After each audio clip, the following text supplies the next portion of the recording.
Hello, and thank you everybody for joining us for the Q2 roundup of new features and additional options that are available to you in your Sonar software systems. Joining me today, I'm Georgette Lopez-Aguado, VP of Client Relations, and joining me today is Rick Seaman, our VP of Product Development. And we are just going to have a great conversation back and forth. I'm going to make Rick do the lion's share of talking because I'm recovering from the flu and have a little cough going on. So if I go suddenly silent, that is why. Rick, so many great releases this quarter. I'm really excited, and we've got a really robust agenda to go through today. So let's go ahead and kick things off and talk about those integrations. I know we had 4 major integrations roll out in Q2, and I'm going to tee you up and ask you to talk a little bit about the SMX multi-company integration that rolled out for Calix. Absolutely. Thank you so much, Georgette. And yes, no worries if you go on mute. She won't say it, but she's being a real trooper. I think most people would be crawling into bed right now, but it's an important one. And like you said, Georgette, we've had probably our most robust quarterly update. This event is largely driven out of the quarterly update video kind of email series that we send out. And, we do our best to make sure that we have, all the good stuff in there and no filler. And it was the longest one yet, just because there was so much great stuff to go through. I think starting off with the integrations is a really great place to start. So yes, the SMX integration itself is nothing new. And we have a lot of customers that are, depending on that, using that successfully, et cetera. And essentially what we did is we had to backfill the dimension of being able to have multiple companies supported. And really what that comes down to is the ability to have multiple SMX integrations defined on your single Sonar instance. And I would say this is primarily relevant to mergers and acquisitions activities, right? You've got your network, you acquire your neighbor. Oh, cool, they're on SMX too. That's cool. But day one, you want to get things up and running. You want to get things, get the billing into Sonar and get everything moving. But your networks might still be in, on separate SMX servers. This gives you the option to do that. Or if you just have, different kind of geographic regions that you have going on, what have you. Essentially, the way this works is you have a company dimension now available on the SMX integration setting record, and you can define an array of companies. So if you have multiple companies under each one, you can also have the concept of like a default. So this is your default one, and anything not defined would just default to that. And really, this is something that, in terms of our more recently built integrations, we're starting right out of the gates with multi-company support. We understand how important this is in today's landscape. SMX is one of the more mature integrations in Sonar V2, so we are backfilling this functionality to make sure that everyone can benefit from it. Well, and let's kind of keep the ball rolling with Calix. And we also rolled out the Calix cloud integration. I want you to speak to a little bit to that as well.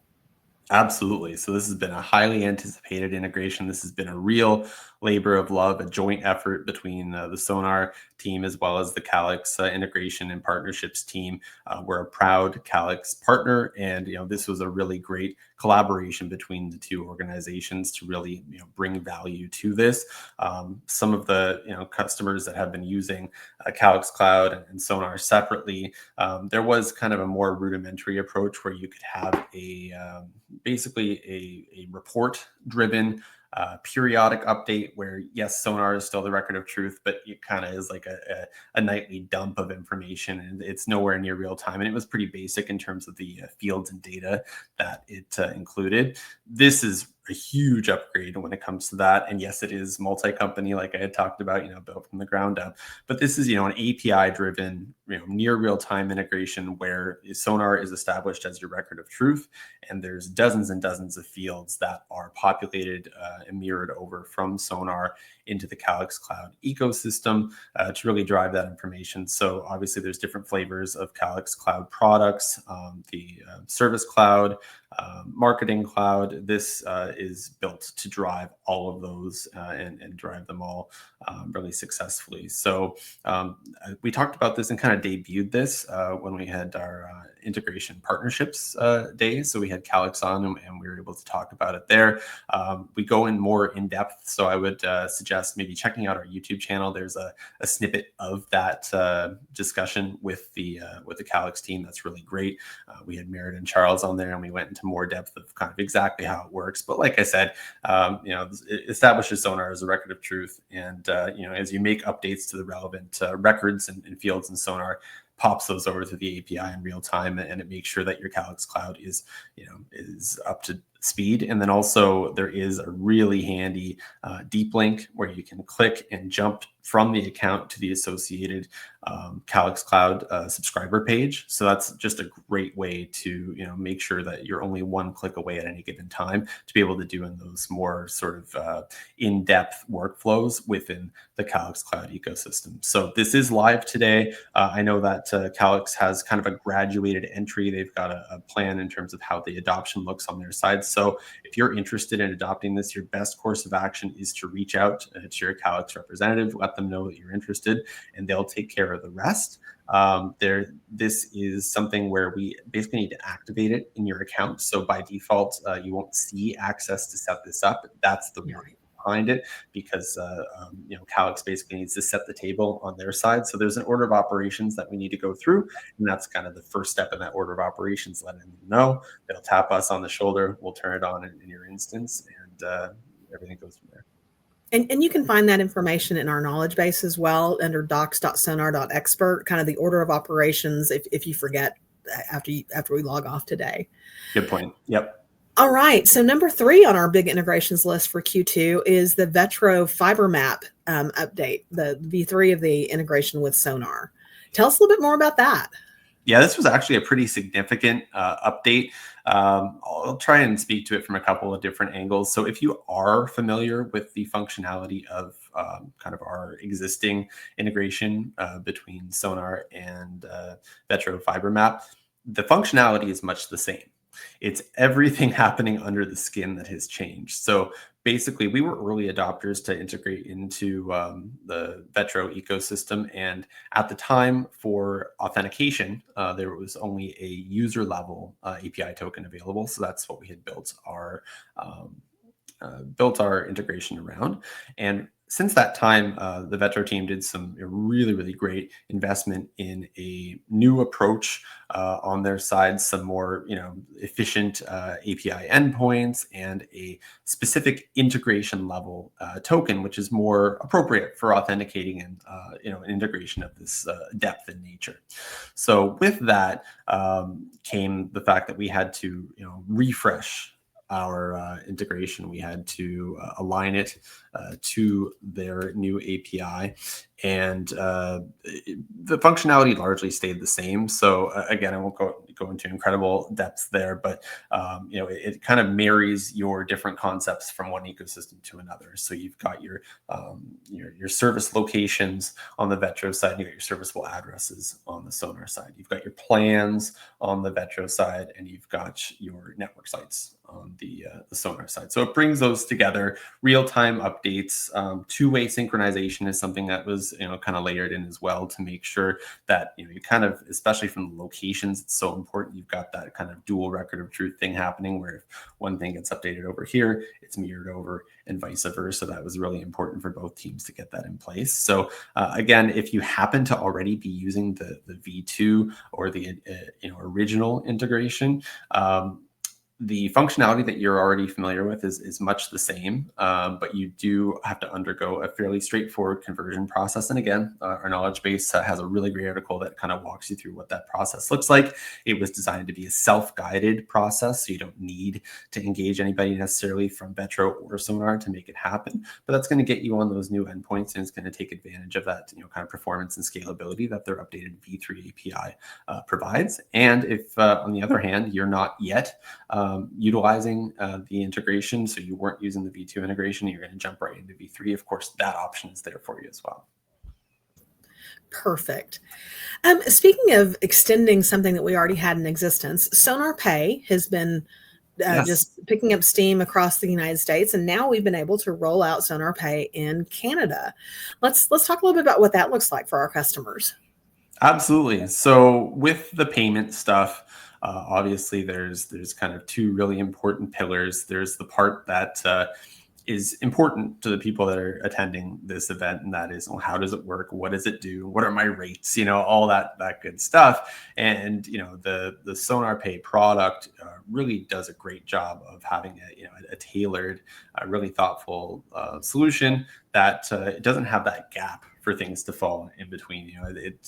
Even with the best intentions, whenever you have a situation where you have a vendor over here and a vendor over here, and there's an intersection in between, sometimes what can happen is when there's issues of any nature, there's a gap, and things can fall between the gap. I think what's really compelling about having Sonar with a payment solution is that gap is completely eliminated. The same support team that you talk to, the same sales team that you talk to is representing both products. And if there is ever any kind of payments issue with Sonar and Sonar Pay, the term that always comes up is one throat to choke. It's a very divisive statement, but I think it's very, very illustrative of what I'm talking about, right? At the end of the day, you're calling the same phone number, and you're not going to have that he said, she said finger pointing situation that sometimes can come up. So, that's been part of the magic of Sonar Pay being available to our US customers, and we've extended that into Canada. So like I said, the functionality is kind of the one part, and that's where your mind goes immediately. But with payments, there is a lot of regulatory to think about. And at the end of the day, as an ISP, you of course want to and have to process payments. That's a big part of it's how you get your revenue, right? But you do not want to have a situation where you yourself are getting involved with being responsible for the regulatory upkeep and whatnot. So that's where we come in, obviously. And in order to be able to do that in different markets, as much as there's commonly some overlap between regulatory things that happen in the US versus Canada, there are definitely some cardinal differences in the way that they're handled when it comes to the payment space. So I would say that's the primary brief that we had, and that's why it wasn't Sonar Pay, Canada and US from day one. We focused on the US regulatory and rolling that out, and then we extended that into Canada. So obviously it is tailored to meet all of those regulatory needs. You don't really have to worry about that. We take care of all of that on your behalf, but just be aware that is what makes Sonar Pay Canada Sonar Pay Canada. Excellent. Well, that's a great roundup of the full integrations that were rolled out in Q2. So let's kind of turn our attention to expansion of capabilities of existing functionalities within Sonar. And one of the things that I think is huge for our customers, how they communicate with their customers. So let's talk about the email improvements, the sent email improvements that rolled out this quarter. Absolutely. That was there's kind of a mixture of things in there, and there's a couple of things that we have had our eye on for a while, a couple of things that I think are really nice quality of life improvements, and it really, to me, is just enforcing that you doubling down and using Sonar as your primary sent email method. Primarily this comes through the use of ticketing in a lot of cases, but also it can be represented in your triggered messages, your mass messages. There's a lot of different intersections that would, produce a message coming out of Sonar, and email obviously is a big part of that. So one of the things that I think everyone is going to be very happy to see, and probably already has noticed, is the ability to see the full detailed sent message body from the email within Sonar. That was something that was not reliably or kind of fully represented before. The email, it's one of those things that seems straightforward, but a lot of the messages, like I was saying, in terms of like triggered, for example, there are variables in place, and what you ideally want to do is have that experience viewing that message as if you're going into your Gmail and you're going to the sent messages folder. You want to see every word as it's represented, because you want to know what your customers received. So that means that we have to, kind of have an awareness of the general message that was sent, but also, the variables and what the variables were at the time. So, it was one of those things where it did take us a little bit longer than I think we would have liked to roll that out, but we're very happy that it's out now. And it's one of those things that we got kind of immediate feedback on. People are like, all right, good. This is very good to see. So that one is, we call it table stakes, but I think still appreciated for our customers. But then we're getting into some stuff that I think is definitely additive. So we always did show the delivery status in the message, but we realized that we had access to more granular delivery statuses. And I think, again, when you're relying on the system to send your message messages out, if there is any kind of delay or bounce back or anything that's other than just a straightforward, successful delivery sitting in the inbox ready for the customer to read, you're going to want to know about it, especially if, say you have a customer call in and you're looking at the sent correspondences and it's like, well, what do they know and what don't they know? You really want to have that as accurate as possible. So we tapped into, that full plethora of granular statuses, and we have that reflected in real time. So that is something that, again, immediately you can take advantage of just by virtue of using the system. And then last but not least, we also rolled out some spam filtering functionalities. There's inbound email, obviously, coming through your inbound mailboxes that you have configured in Sonar. And sometimes stuff comes into mailboxes that you're not interested in. And that, without the spam filtering, that is kind of an annoying ritual that your teams have to have when they start their day, is just kind of going through. And if there is anything that's just, fluff or spam, they're going to want to remove that so it's not cluttering up and messing with your view of your tickets or however your message, kind of handling your messages with your teams. That is something that we introduced to just take care of that on your behalf. But we're not, just sort of like deleting those. It's, again, you could relate it to your regular inbox sort of Gmail experience. There is a new spam area. Yeah. So you can go and check that out. And if we got it wrong, or there's something that maybe it is spammy, maybe you want to deal with it, yep, you can tag it and you can move it back. So there is that flexibility there. Yeah, that's awesome. So one of an additional feature that we released in the near recent past was our custom link capability. Yes. And that was really initially rolled out at the account level. And we've got customers using it, tying their customer accounts back to their HubSpot or back to their Salesforce or out to a piece of equipment. But we have now expanded the capabilities of custom links. So you want to share where our customers can now leverage those tools? Yep, absolutely. So if you're familiar with custom links, just to put it out there, these work in very much the same way.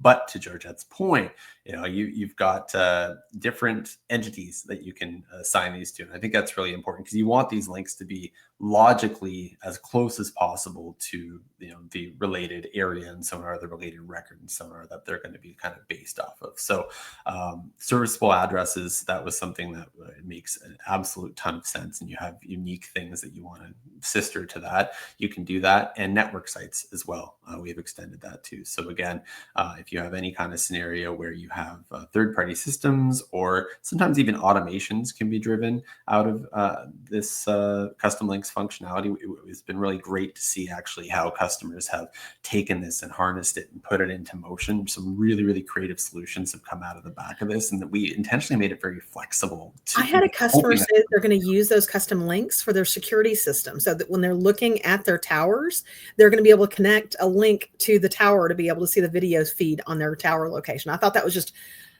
completely out of the box thinking for this new capability. Fantastic use case. And it's a really great example. And again, if like network site is the logical place to put that, you might have the option, but if we don't have that custom links capability on that entity, then it's going to end up in a bit of a weird spot. So I think that is, really the point.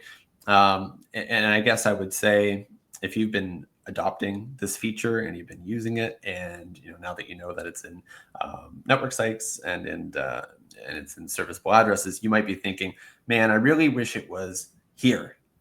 Let us know. I mean, we are intentionally building these things to be kind of modular and not looking at everything kind of through blinders. So the option to extend some of our foundational functionality into different areas and to kind of build bridges and bring these concepts together is exactly what the plan is. But we do benefit from the feedback. And it's one of those things, and I think it's a little bit divisive. You could definitely have an interesting, kind of barroom conversation around, the virtues of, rolling something out as what we call an MVP, or a minimum viable product, right? It's useful, it's complete, it's tested, it's a proper product. But it isn't a representation of everything that you could possibly ever think of. And there are, some companies that take that ethos and they have much bigger projects and they have much slower rollouts, and they're kind of hedging their bets that they know everything. What we're, thinking is there's always a good place to start. So like you said, starting with accounts, for example, it's a no-brainer. It was a great place to showcase this concept. And we knew that there was legs to this concept beyond accounts, but we didn't want to say, well, we're so confident that, these are the other 3 or 4 or 5 places, so we're just going to go ahead and do those. It's really beneficial to roll it out to 1 or 2 areas and then get the feedback, because we may get feedback overwhelmingly saying, no, bring it over here. And we were kind of thinking of bringing it over here. That's going to allow us to be more responsive to your needs and get you what you need sooner. So that's generally the approach that we take when it comes to feature development is we want to make sure that what we're bringing out is useful, but it isn't always like everything it ever could possibly be. And that's where your feedback comes in. Excellent. Well, I want to kind of pivot our conversation to external issues that our customers have to address. And the FCC nutrition label is certainly something that is an evolving opportunity for our customers. I know that we've recently updated our FCC nutrition label generator. Yep. Can you speak to some of the additional capabilities or new logic that exists within that tool?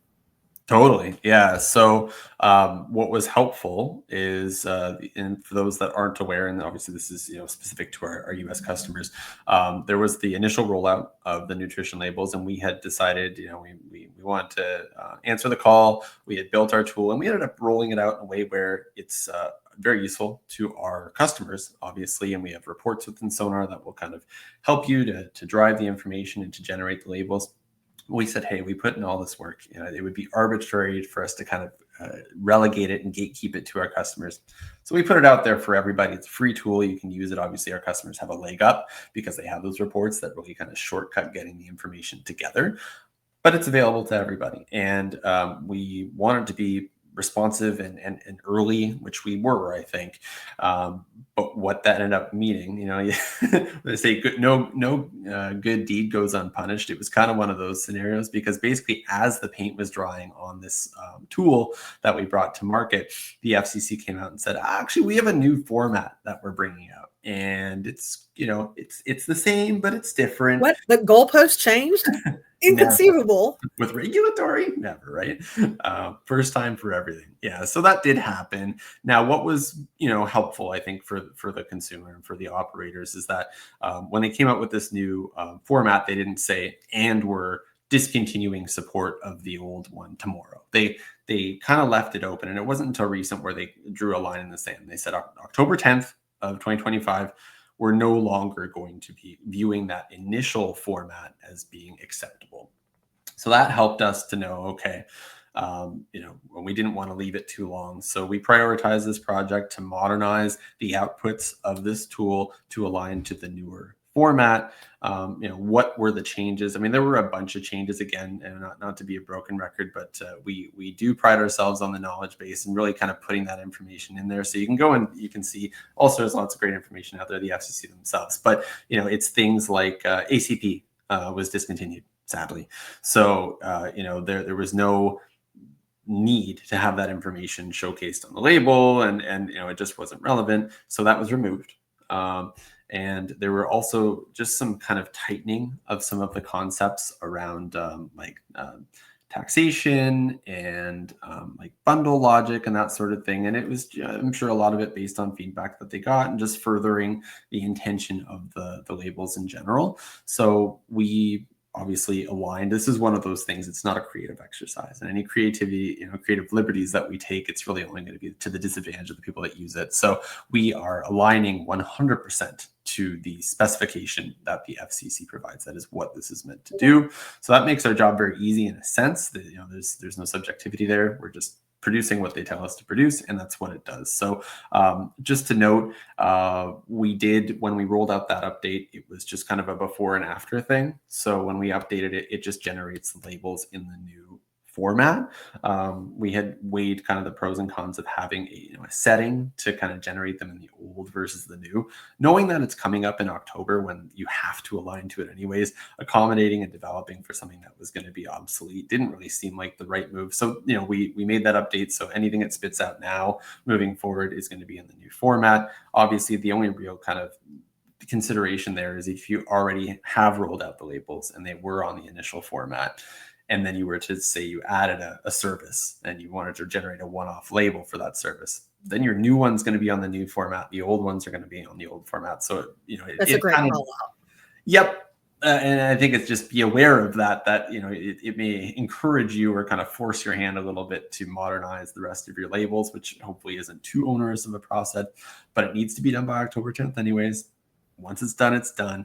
Rip off the Band-Aid kind of approach. So just be aware of that. But it's for those that are familiar with the tool, it's the same tool, exact same process. It's just what's happening in the background in terms of what we, how the information gets leveraged. Obviously, the spreadsheet format did need to change a little bit because of the removal and addition of some fields. But again, that's all been done kind of across the board. So the same end-to-end process that you're familiar with from before is exactly what you follow today.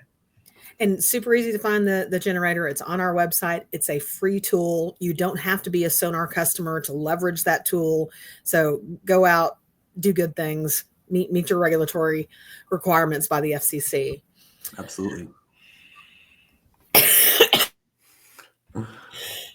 Got excited. So the last item that we want to talk about for Q2 is really linking an account service to a specific inventory item, to an inventory item. And I'm kind of excited about this tool. So I really would love for you to give us more detail about why we chose to offer this as an option. Absolutely. So like we said, all the stuff that we talked about up until this point, and including this feature, it went live in Q2. So this is available today. It's the kind of thing that you may not have noticed immediately, or if you didn't go seeking it out, but it definitely has value unto itself, which is why we released it on its own. But full disclosure, this isn't the whole story.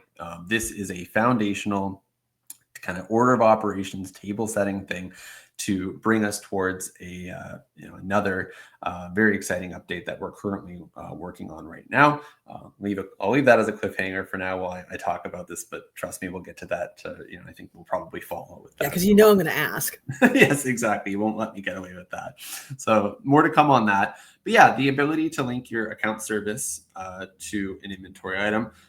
It's one of those things that obviously from a functionality standpoint, it hasn't been necessary up until this point within Sonar. However, it does have, a lot of practical benefits. And at this point, it's really just I think informational, but information is arguably the most important commodity that we have in this modern world. So simply just the ability to establish that link between those two records is really powerful. And I mean, you think about it in a logical way. If you have a data service and then you have an ONT in the home or a CPE in the home that is used to deliver that data service, there's value in understanding that there's a relationship between those two things.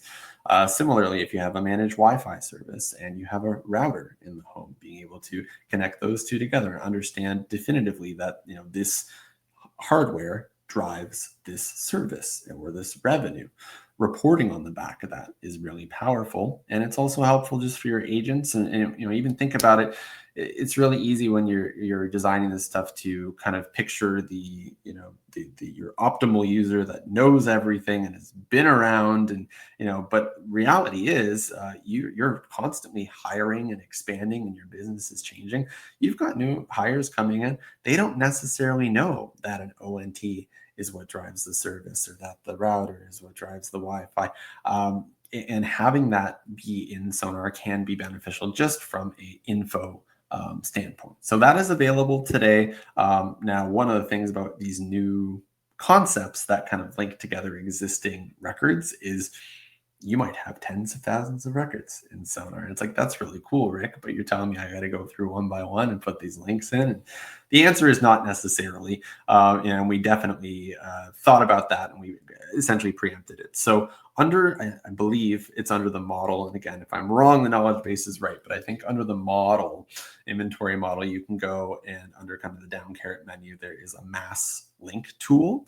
And you can establish kind of a logical hierarchy of the services that you want to link to the inventory items that are associated to this model that are already out and deployed on accounts. And this tool allows you to establish that data.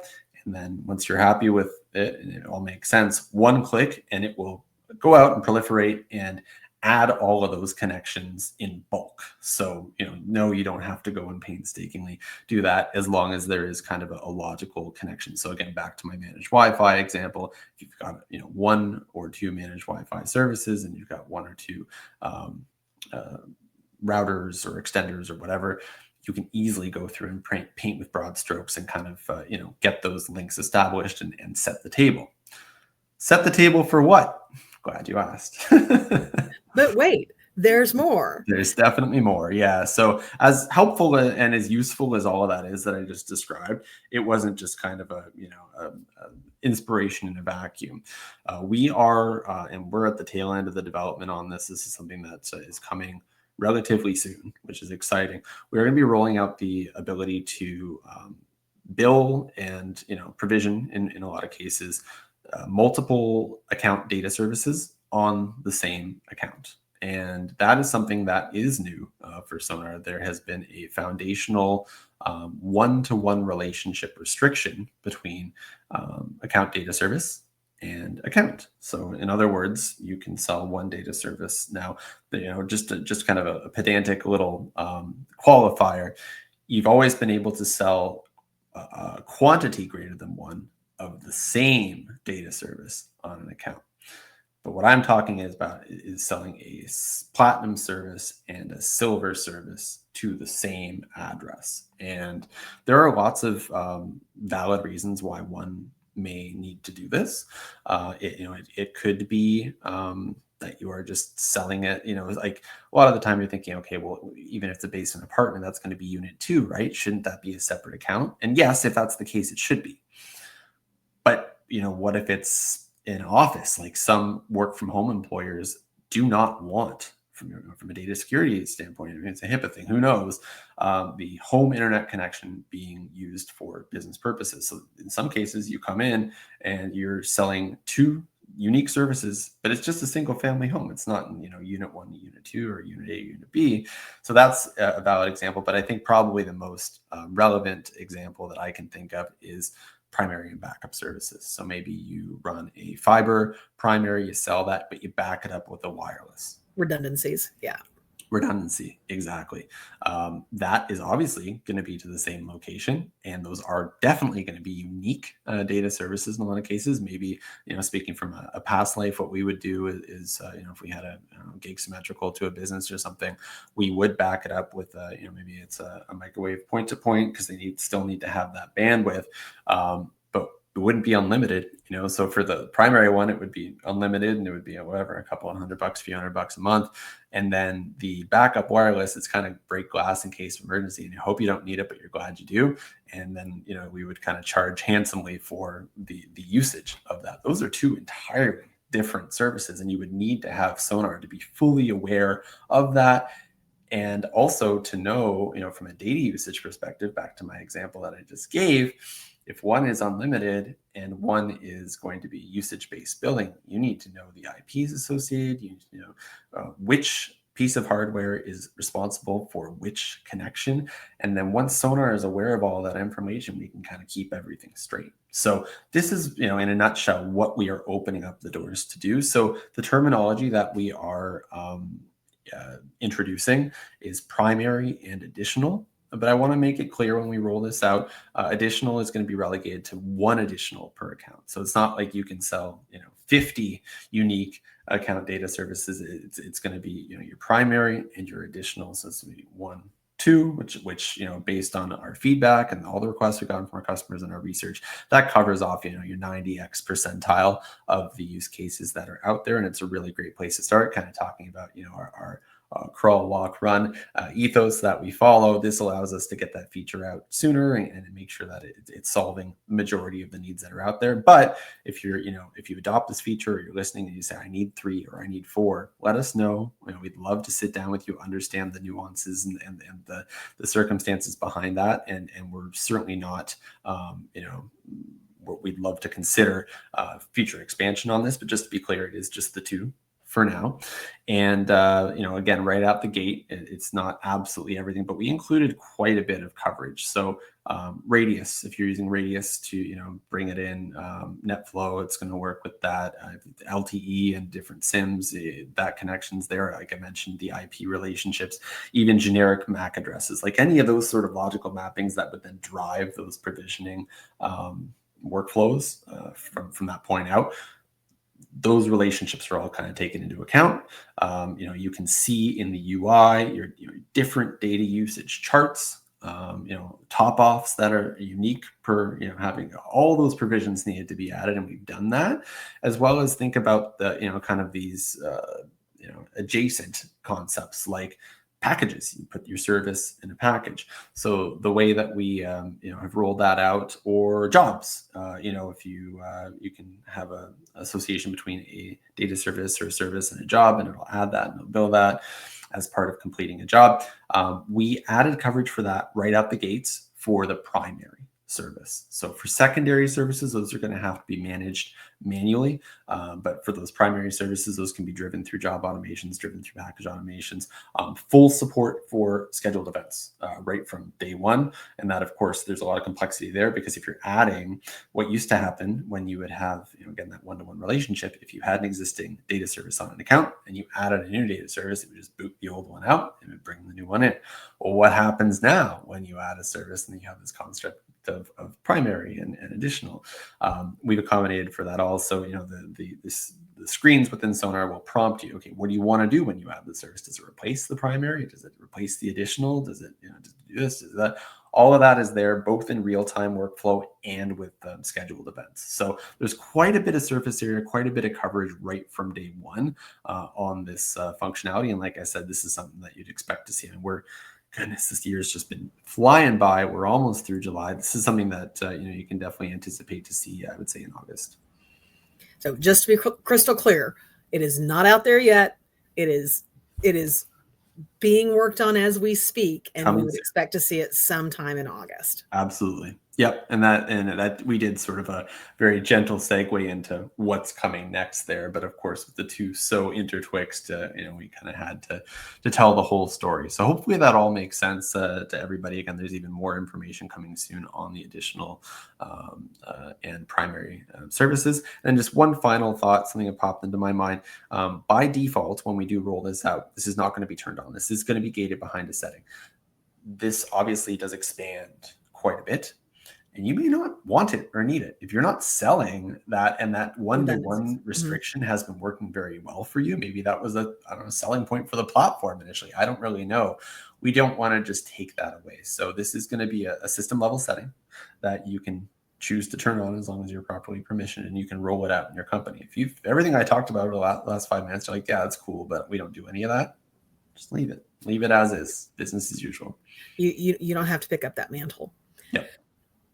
Okay, next under what's coming is something that I think is going to be very applicable across all of our customer base, and it's the task groups. Can you share what kind of the backstory is on adding task groups as a capability within Sonar? Absolutely. So I kind of think of the parallels like ticket groups. You can have a ticket go to an individual. You can have a ticket go to a group. And I think we all kind of understand the benefits of that. You might have a team that are working on it. And you kind of pick things out and start working on them. But you don't necessarily know at the creation or genesis of the ticket what individual is going to work on it.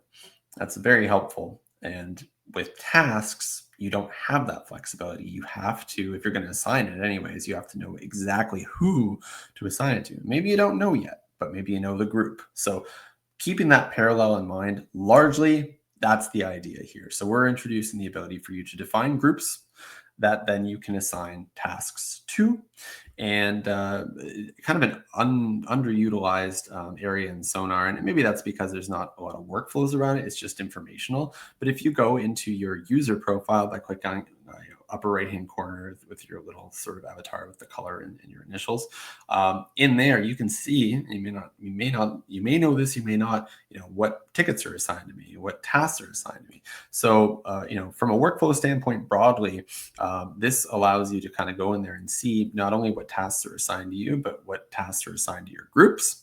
And the idea is, from a workflow standpoint, that if you're part of a task group, you would kind of take assignment, right? You would say, okay, I'm going to take this one. And the assignment gets transferred at that point from the group to you as an individual, which does two things. Obviously, it puts it in your hands specifically, but then from the perspective of those that are in the group that are not you, that particular task is going to be removed from the list and they're no longer going to worry about it. So it makes sure that kind of mechanically there's this dynamic where you don't have a situation where two people are working on the same thing at once, which obviously nobody ever would want. So that's what it's going to take care of. And that's basically it. I mean, it's one of these kind of small but mighty things that I think is really going to enhance and play into what is more of an ideal workflow as compared to, because we didn't have this, people had to align to maybe a suboptimal workflow just to make sure that they could get those assigned. Because an unassigned task is a bit of a liability, right? You know, is it going to get done? Is someone going to pick it up? The group's really solved for that. Oh, you're on mute. Yes, still on mute to protect everyone's ears. Next, that's on the way for this upcoming quarter are some pretty substantial ticketing module enhancements. So I know there's 2 or 3 items. Do you want to speak to those for everybody? Yeah, absolutely. And when you do see this on the roadmap, it is a little bit mysteriously named ticketing module enhancements. What the heck does that mean, right? Well, what it does tell you right off the hop is that, you know, we are prioritizing updates to the ticketing module. And like I said earlier with the communications updates or the sent message updates that we were talking about, using Sonar as your primary source for these things is incredibly powerful. And you know, that's kind of the general adoption. But obviously when you're all in on something, if something's just a little bit, you know, hairs out of place, so there's a kind of an opportunity to do more, you feel that. And we get a lot of feedback on that. And this is our way of saying we're going to invest some time. So we have a full development cycle dedicated to this coming up, you know, in our current Q3. And I'll call out a couple of kind of items that are on that list. This is not necessarily everything that we're going to accomplish in there, but this is kind of a preview of the stuff that we have our eyes on. So I'll start with ticket categories. So ticket categories are a one-to-many concept right now, and it allows you to just have, you know, order to the chaos. But it is it's a flat concept, so you can have one-to-many, but they're all on the same plane. We're going to be introducing ticket subcategories, so you can have kind of your, you know, a nesting of categories, and that I think is really going to help to make sure that, you know, you have that specificity in there without it being overwhelming from a, you know, just a logistics and organization standpoint. And that's going to help with, you know, a lot of the free form data associations that you make in terms of managing your tickets. But sometimes free form isn't always the best approach. And that brings me into the next thing, you know, using ticketing for support tickets. And that's, you know, very common. It could be used for any department in your organization. I strongly encourage you to consider even using it for non-traditional things like, you know, your billing or your marketing. You know, there really is a benefit to kind of using it as that record of truth. But taking it into that typical realm of support, you want to collect certain information in a very specific and consistent way. And, you know, using things like custom fields, they're great because you can configure them to whatever you want them to be. But they're just, you know, they're just another custom field, and that it's limited to kind of where it gets displayed in the UI and how you leverage it and whatnot. So one of the things that we know we could really benefit from, you know, having introduced into ticketing as a specific concept is resolution codes. So every organization is going to have their different ways. It's not like we can just come up with a closed list of resolution codes and say, all right, there you go, you're welcome. You have to use these. It's not going to work like that, right? It still has to be a list that you're going to curate and maintain. Maybe you've got codes, short codes. Maybe you've got a short code followed by a description. However you're, you know, most optimally doing that, you're going to still have the ability to do that. I think a good example is like account statuses. You can have custom statuses, but it's kind of a maintained pick list. It's going to function very much in the same way. But it's going to be a dimension to a ticket that is going to force your agents to select, you know, when you have that point of resolution, which is the appropriate resolution code. It's going to capture that, and it's going to be able, you know, we can display that in all the areas you'd want to see it. You can report on it in all the ways you'd want to report on it. Reporting is huge. Yeah. So those are kind of two examples of the kind of thing that are, in our scopes. There's many, many other things and, areas for opportunity for expansion within ticketing. If I didn't leave a little mystery, then, there'd be nothing to look forward to. But again, we have already pledged to dedicate a full development cycle in our Q3 to this effort. So look forward to those things and hopefully some others as well.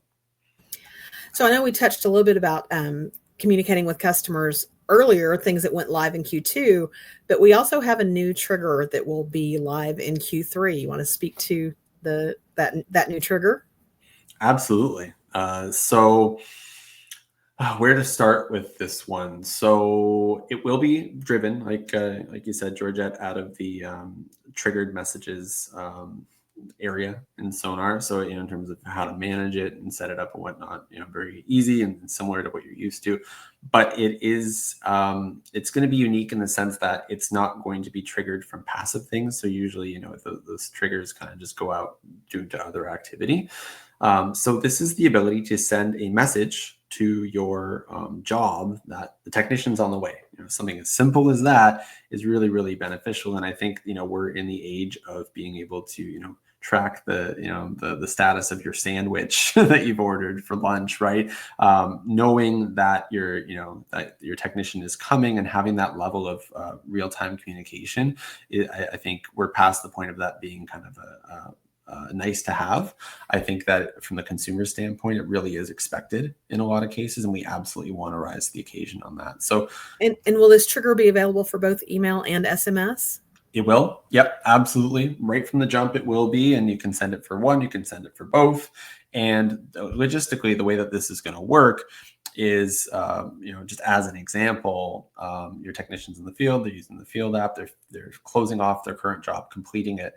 When they complete the job, that's kind of it prompts us to know, us in the app, that, likely what happens after you finish your current job, you're moving to your next job. So we will kind of prompt your technician through the app, hey, see that you're finishing up. Do you want to let the next folks know that you're ready?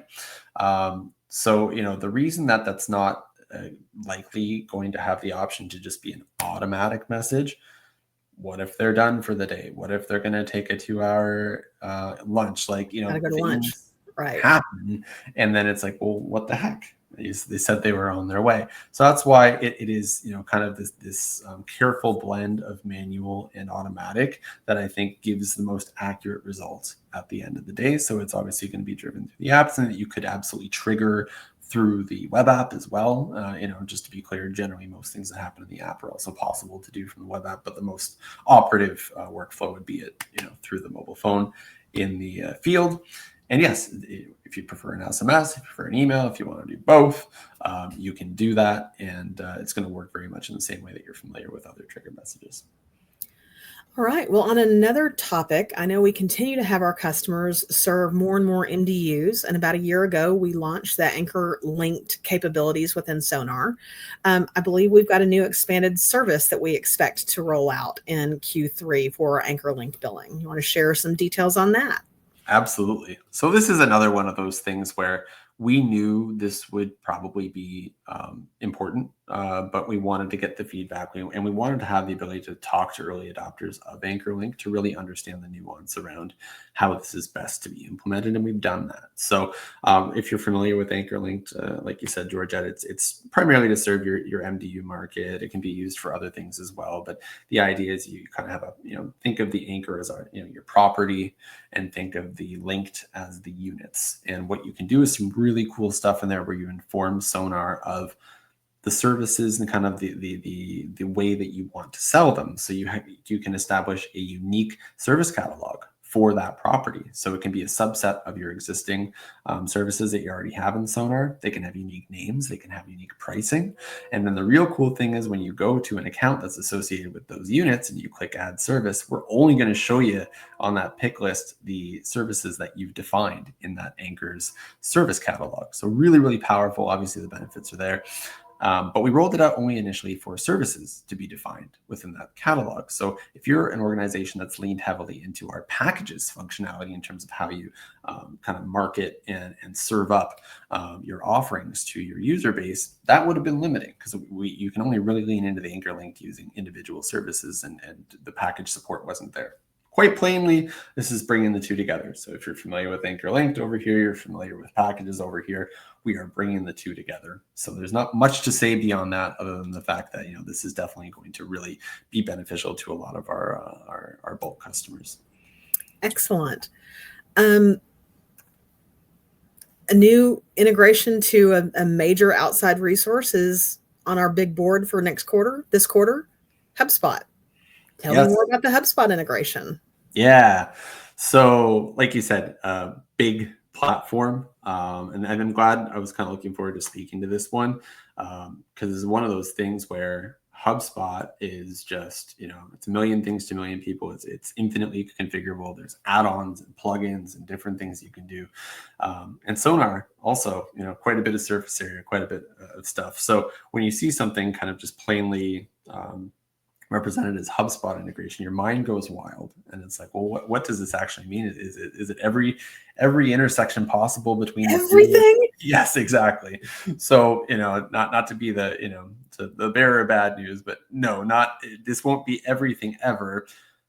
But what this is, this is a big deal, and this is Sonar saying, we see the natural kind of overlap in the market, and our existing customers are really leveraging. HubSpot seems to be head and shoulders above the other competitors in that space. That's information that we got. Thank you so much for all the responses that we got to our surveys that we've had, like integration surveys that have gone out. This is where we get this data from, and there's a lot of overlap between the two ecosystems. So we're like, okay, obvious benefit in rolling something out here, but we're going to start with the basics, and then we're going to go from there. So, when you think of just kind of records of truth, there's a lot of swivel chair activity happening right now with our customers using HubSpot, where maybe activity would start in HubSpot, and then you reach a certain point of maturity in the customer cycle, and then they want to bring that information into Sonar. Right now, it's fully manual, swivel chair stuff, and it's just a waste of time, waste of clicks, waste of keyboard strokes. So, I think the lowest hanging fruit here is getting that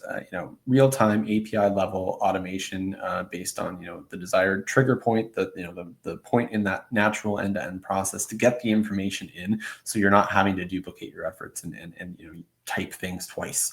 That's the table stakes. I think from there, literally the sky's the limit. But really, this is kind of us saying that using the combination of HubSpot and Sonar is going to be a really great tactic. Sonar does a lot of stuff, but we shouldn't necessarily do everything. And I think, at the end of the day, could we have started, kind of almost building a HubSpot Lite inside Sonar? We could have.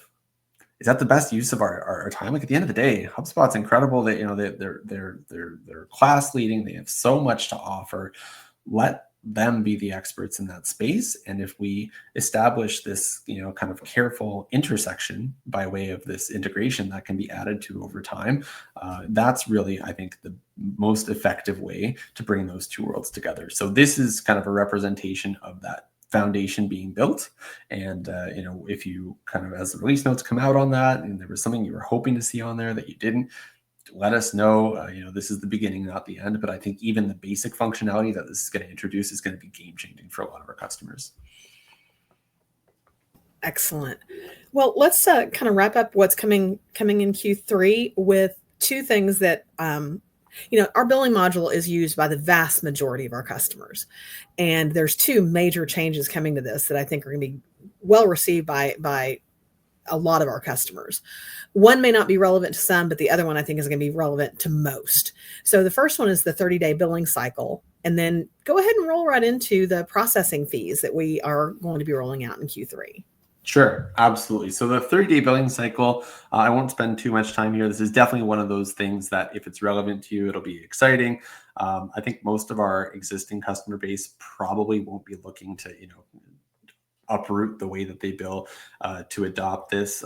This is relevant maybe to other other spaces like MVNOs and different operators like that may have a different relationship with kind of how they acquire customers, how they bill customers, what the ongoing life cycle of a customer looks like. But it's common in some spaces to have these compartmentalized but sometimes rolling 30-day cycles, right? Obviously not every month has 30 days in it, so typically we're used to monthly billing cycles. But if you have to kind of have these 30-day cycles that kind of build on each other, your bill date might be the first here, and it might be the 31st here, and it's kind of going to be transient. So this is just an alternate mode of being able to use Sonar for automated billing that will align to that. So again, it's for those that need it, they're going to be stoked. For those that don't, they're not going to care, and that's kind of the whole point. It's just another mode of operation to use that automated billing underneath Sonar.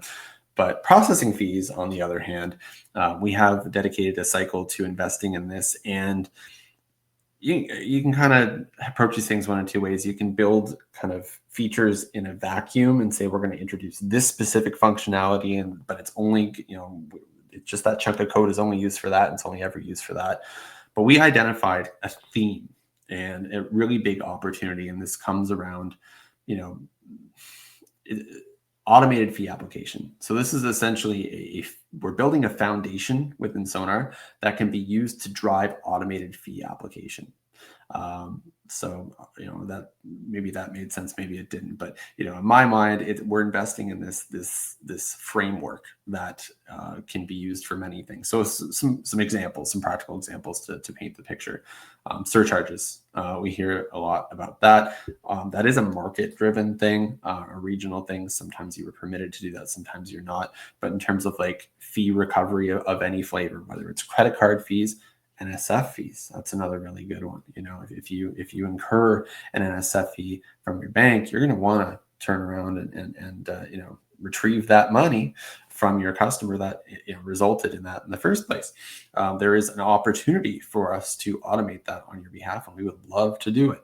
And then on the other side of the fence, maybe it's not punitive necessarily. Maybe you want to, maybe you want the carrot, not the stick, and you want to give discounts for auto pay. You want to say, like that we really appreciate it, but otherwise we're going to charge everyone that's not auto pay. So hopefully you can kind of see that there's some logical commonalities between this, and we took the approach of building this framework. So all automated fee application can be rolled out with this, rather than just doing these kind of isolated features in a vacuum. So that list that I kind of rattled off there, maybe you'll see all of that in the initial deploy. Maybe you'll see some of that in the initial deploy. I'm not sure yet. Stay tuned. But I think the thing I want to enforce is we see this as a really great opportunity. Automation is money in your pocket, and we are really sincere about not losing an opportunity to provide you the opportunity to do that, to automate these things. So that's what we're investing in here. And I think that one is speaking to a lot of things that we've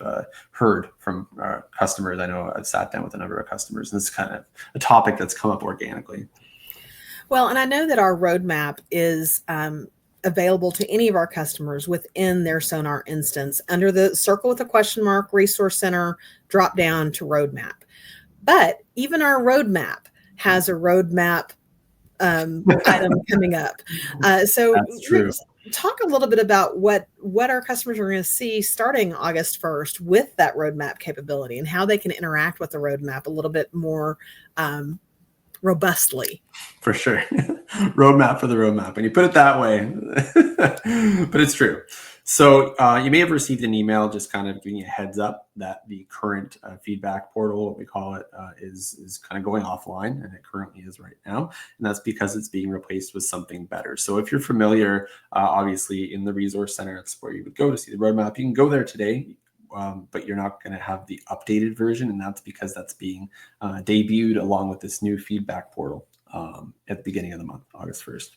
And one of the things that I think I'm most excited about is interactivity. So the current roadmap, it just kind of gives you a number beside the item, and you could then leave that area, go to the feedback area, type in the number, search for it, and then you can find the item.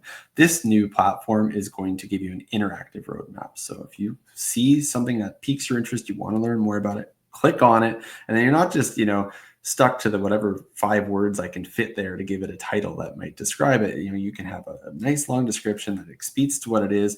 If there's hyperlinks that bring you to, examples or recordings or whatever, there's multimedia dimensions to this, so that we can make sure that we get you all the information you need to truly understand what's on the roadmap. And then while you're there, you can give it a thumbs up, you can give it a thumbs down, you can drop your comments in. And I think it's going to be just a more natural experience to get you more invested and involved with what's on the roadmap. And that's kind of, what's in the roadmap. The roadmap kind of structure isn't going to change. You've got your different sort of categories, your improvements, your integrations, your billing and payments. And you got your now, you got your next, and you got your on the radar. That's all still going to be the same. So we're not totally flipping the script on you. But in that same exact area, you're also going to have a tab, essentially. So you got a tab for now, next, on the radar. Beside that, you're going to have a tab for all the other stuff that we're considering. And that's kind of replacing what was the feedback portal. And, I will admit, the feedback portal that we're replacing, it has been around as long as I have. So, it's been about 5 years that has been in place. And we do, we maintain it. We stay on top of it. We merge things together. We remove things that are no longer relevant. But despite that, it's overwhelming. And, there's hundreds of items in there, when we had pulled access to it. And I think that's really hard if you're someone who wants to stay on top of things and you want to pop in and kind of see what's going on. Really, really hard to, casually make your way through 500 things or 300 things or however many there were. So that's the big flip here, is that our product team is going to be proactively maintaining and taking all of your, so to be clear, you can still submit your requests, you can still submit your ideas. That's not changing, that's not going away. But it becomes our responsibility to align those ideas to larger initiatives.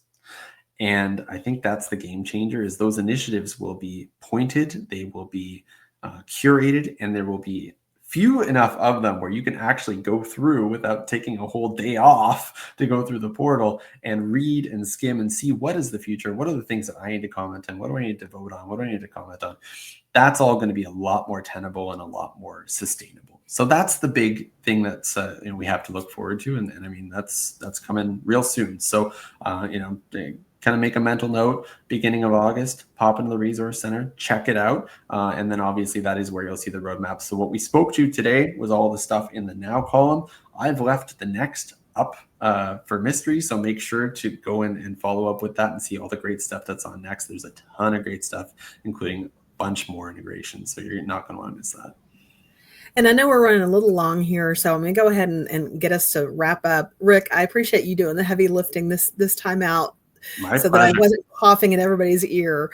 But I'm really looking forward to us getting back together to start recording the next few episodes of Bandwidth, our podcast that we get to co-host together. And if you haven't checked out Bandwidth, you can find it on YouTube, Spotify, and Apple, or you can go to bandwidth.show and find all the appropriate links for the podcast as well. And that's been a very fun experience for us. And we hope that you can join us in those conversations where I actually talk too. Absolutely. Thank you so much, Georgette, for hanging in there and walking us through all this cool stuff. So appreciate everyone stopping by. And like I said, make sure to check that out August 1st, and we'll see you there. Thanks, guys. Take care.